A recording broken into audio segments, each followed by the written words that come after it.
एक दिन स्वामी विवेकानंद जी आराम कर रहे थे। एक परेशान सा दुखी सा दिखने वाला आदमी उनके पास आ पहुंचा।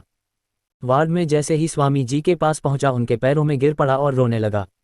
स्वामी जी ने उसे उठाया, उसे चुप कराया और फिर उसे उसकी परेशानी के बारे में पूछा। आदमी बोला, स्वामी जी मैंने जीवन में बहुत कड़ी मेहनत की है। मैं हर काम बड़ी ईमानदारी से करता हूँ, लेकिन पता नहीं क्यों आज तक मैं अपने जीवन में कभी उस उच्चतम सफलता तक नहीं पहुँच पाया हूँ जिसका मैं हकदार हूँ।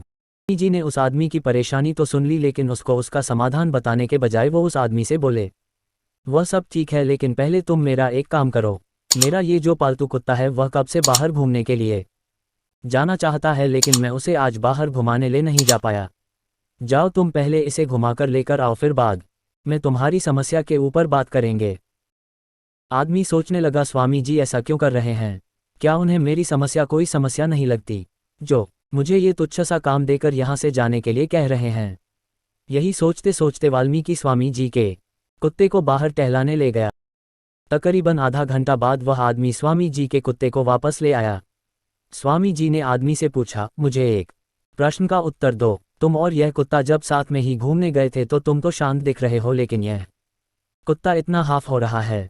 आदमी ने कहा, स्वामी जी भले ही हम दोनों साथ में गए थे, लेकिन मैं बिल्कुल सीधा सीधा चल रहा था, इधर उधर भाग रहा था। जिस भी वस्तु या व्यक्ति को देखता उसकी तरफ आकर्षित हो जाता और अपना रास्ता छोड़कर उसकी तरफ भागने लगता। बस यही कारण है कि मैं नहीं थका और यह इतनी बुरी तरह थक गया और हांफने लगा।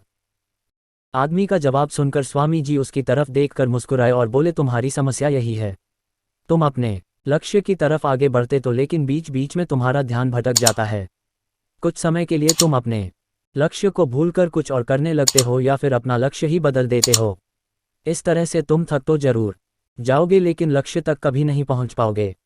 कि अद्भुत ढंग से समझाई हुई यह बात उस आदमी के दिमाग में पूरी तरह उतर गई।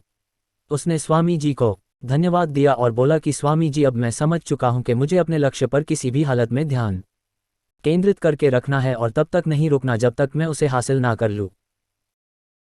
तो दोस्तों, उम्मीद करता हूं कि आप लोगों को प्रसन्नता हुई होगी इस तरह को स्टोरी सुनकर। अगर आपको अच्छा लगा हो तो मेरा चैनल को सब्सक्राइब, लाइक, शेयर करना। धन्यवाद।